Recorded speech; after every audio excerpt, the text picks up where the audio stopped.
Loving Eliza by Ruth Nordin, Chapter 11. Eliza turned her gaze to the church. The memory of the ring made her finger tingle. Maybe she should marry John right now. Her heart pounded frantically in her chest as she quickly thought over the implications of such a decision. She had spent the entire ride into town thinking through all the consequences of marrying him. She recalled his kisses, the one by the creek and the one last night. Both had been so wonderful. She wanted to be kissed like that for the rest of her life. As she and John strolled down the road and neared the white building, her steps slowed. John held 2 bags of food, and despite the fact that his arms were full, he pointed at the church and gave her a pleading look. She didn't say no this time. Instead, she stopped and glanced at him. He loved her. She could tell that in the way he looked at her. She'd seen other men give women the same adoring look and never thought that someone might look at her that way. But John was looking at her that way now, and it made her stomach do crazy flip-flops. Yes, she'd marry him. The past was the past and it could stay there. It was time to truly enjoy her life. After all, hadn't Peter Peters told her that God could give her a new life and that it would be like the past had never happened? Maybe this was her new start, a chance to erase all that had occurred. Just as she was about to say yes, someone called out that the stagecoach had just arrived. She turned her attention to the group of people gathering to see who was coming. This time it was only one person, a young woman. From the looks of it, she was younger than Eliza. She was probably Charity's age. Eliza could tell from the way she held herself that she was a respectable lady, just like Charity. An uneasy feeling unsettled her nerves. She had a nagging sensation that everything in her newfound world was about to change, and not for the better. The young woman spoke with a mayor who pointed at John. Eliza closed her eyes and sighed. This whole time she'd been hoping that Daphne would show up. And now that Daphne had, Eliza wished that she hadn't. Taking a deep breath, she turned to John and opened her eyes. He had not been watching Daphne. He had been watching her. "She's here," Eliza whispered. "You should meet her."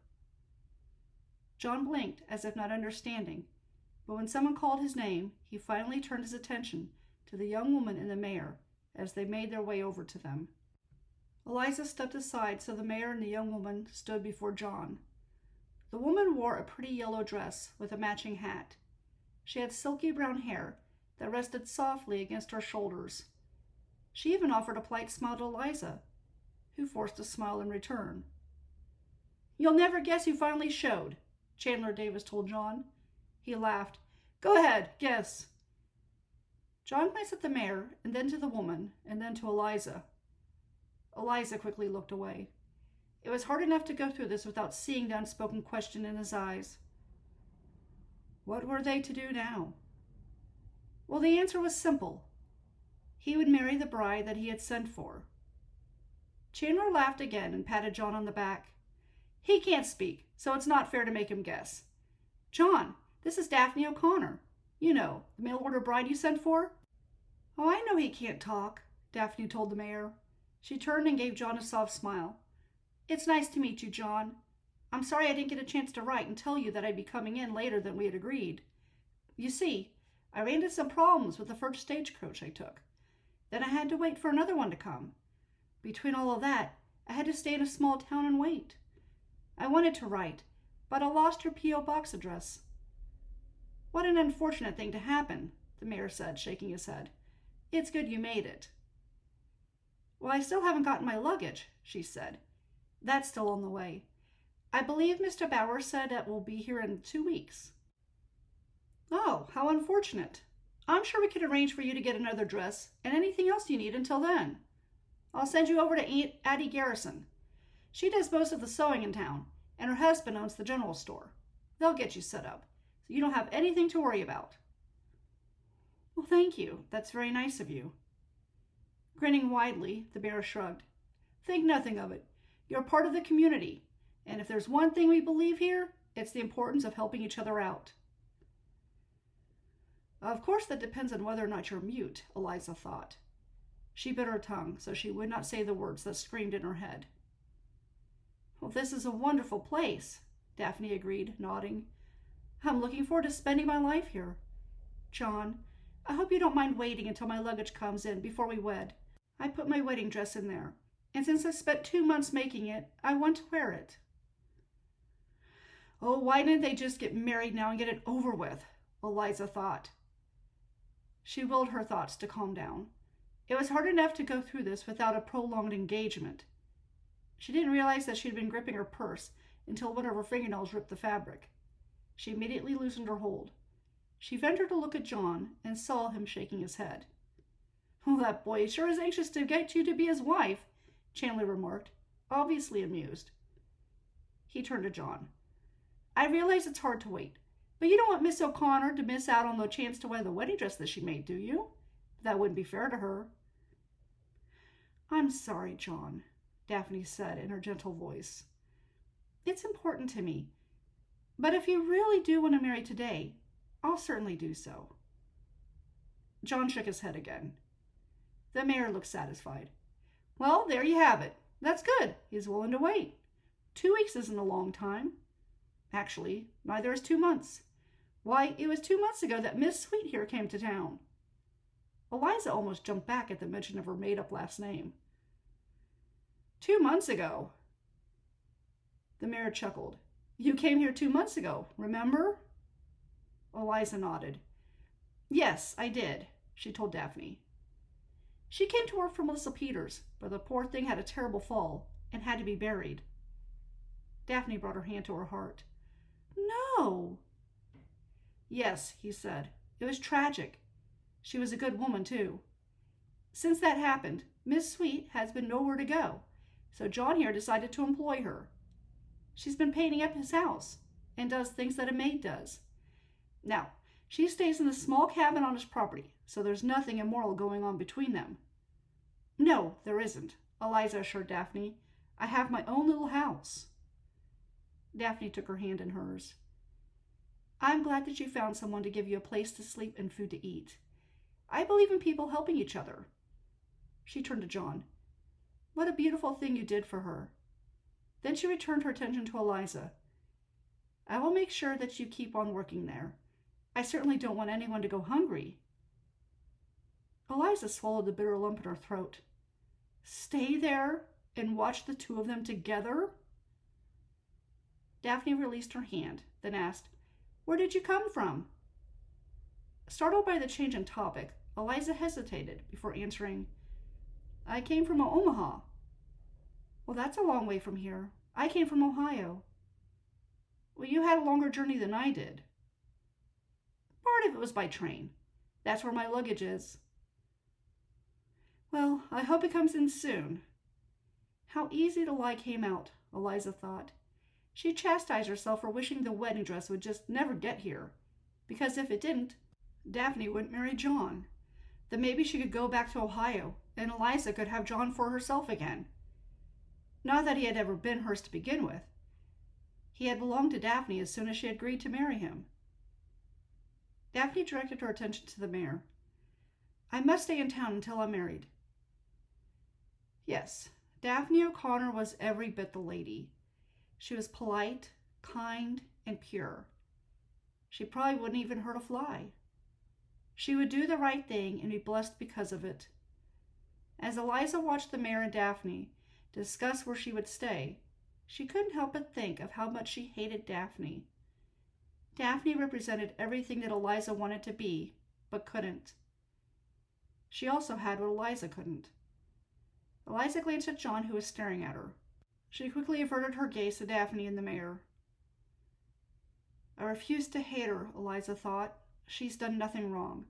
She doesn't deserve to be hated. Eliza didn't know what to do with her whirling emotions, except to force them back into the place where she could put all of her unwanted feelings. She would just pretend that everything was fine. The method had worked in the past.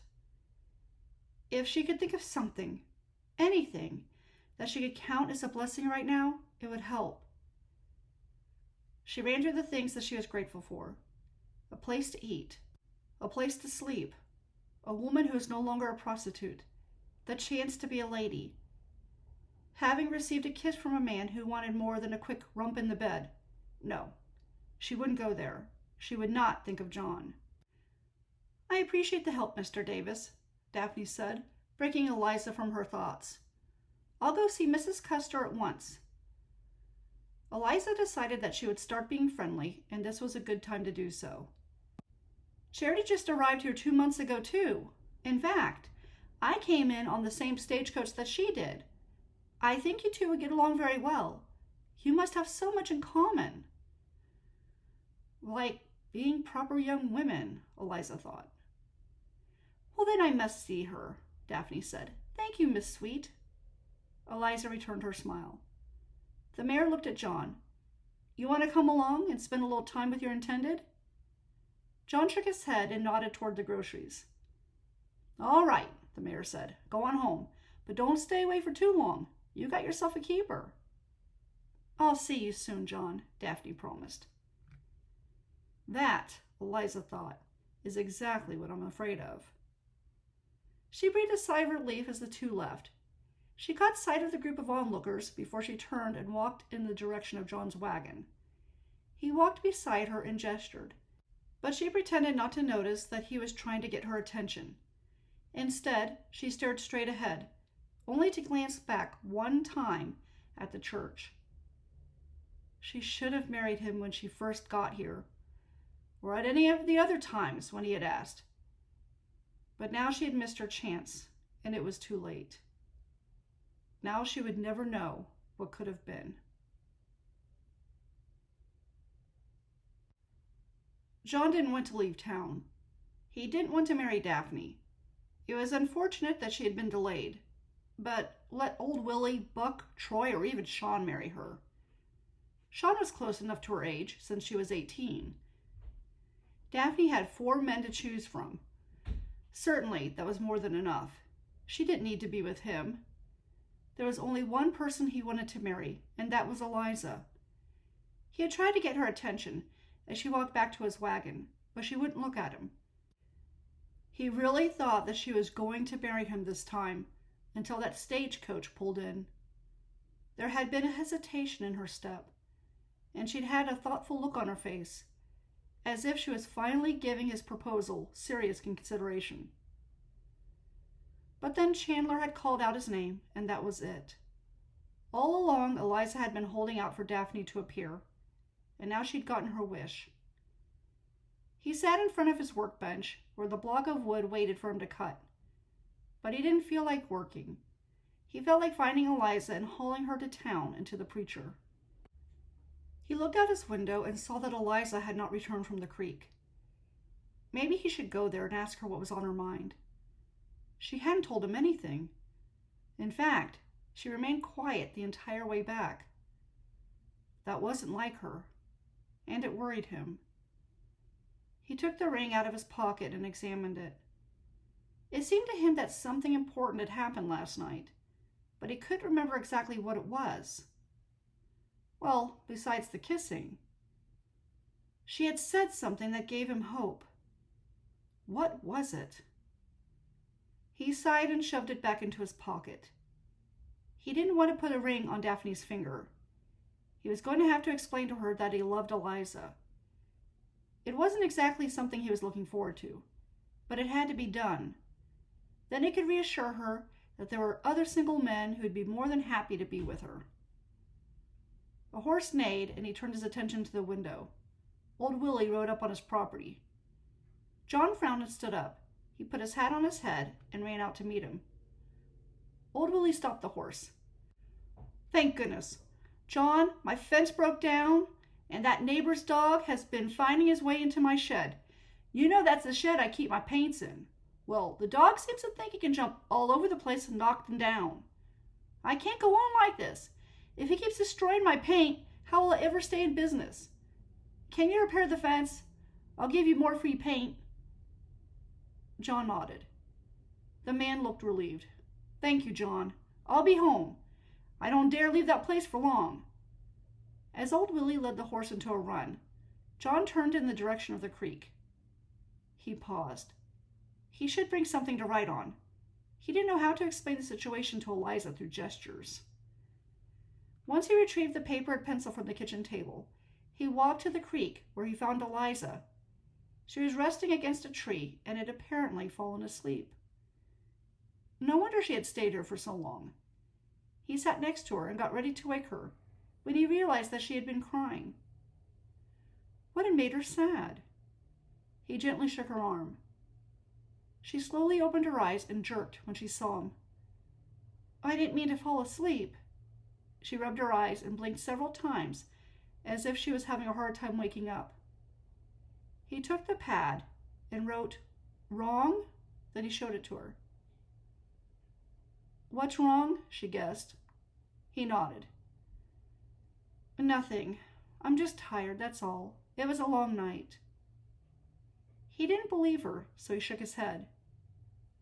Fine, if you think there's something wrong, then you tell me what it is. He thought of all the possibilities and couldn't think of anything. Finally, he shrugged. Well, so there you have it. Is that why you came out here? Recalling his reason for being there, he wrote, Willie came. Need fix fence. She read his words. Willie needs you to fix his fence? He nodded. He did like being able to write his thoughts out. It made it easier to communicate. How long will we be gone? She asked.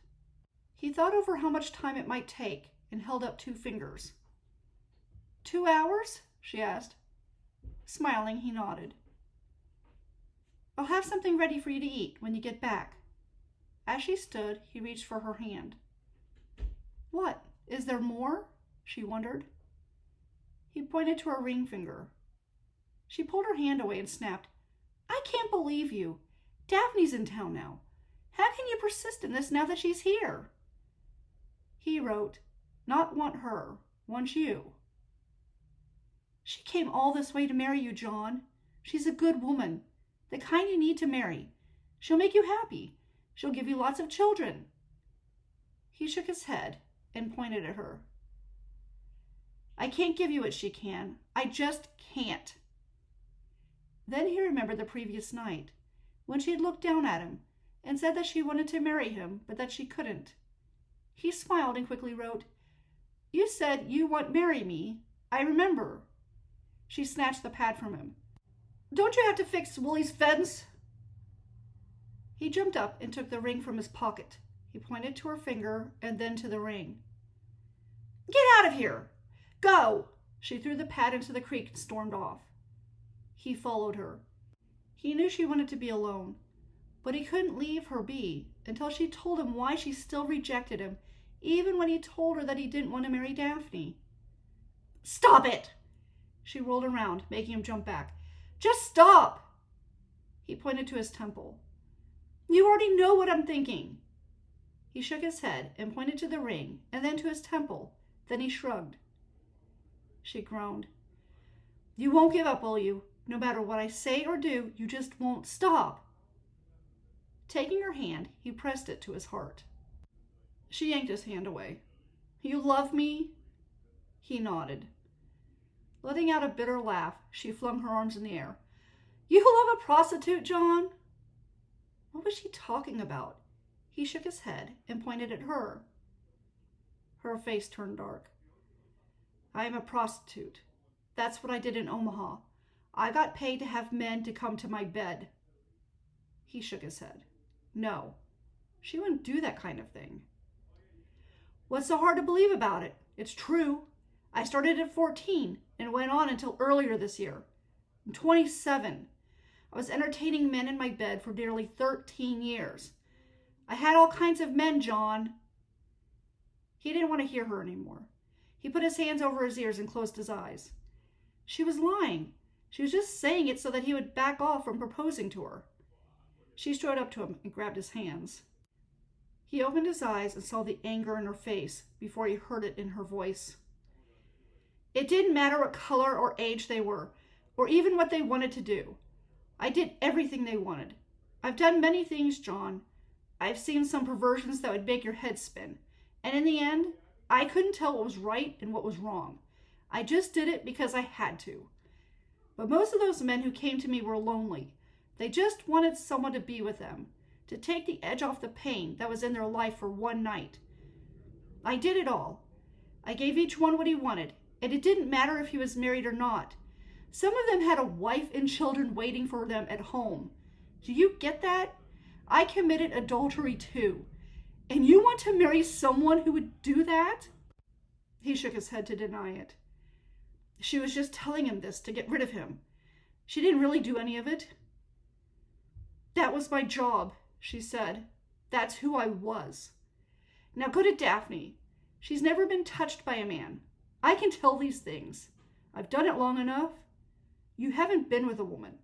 It's been apparent in the way you kiss. You two need to be together. A man and a woman who haven't been tainted by the world need to be together. She's a nice woman. She'll treat you well. She'll love you and she'll give you children. I can't give you children. The doctor my boss hired made sure of that. They don't like whores to get pregnant. It's bad for business. He didn't want to hear any more. He pushed her away and ran to his house. He didn't even slam the door behind him. He just collapsed on the floor and gave in to the need to cry. He couldn't recall the last time that he cried. It must have been when he was a child. As much as he wanted to keep denying Eliza's words, he couldn't. Not really. He clutched his chest. His heart hurt.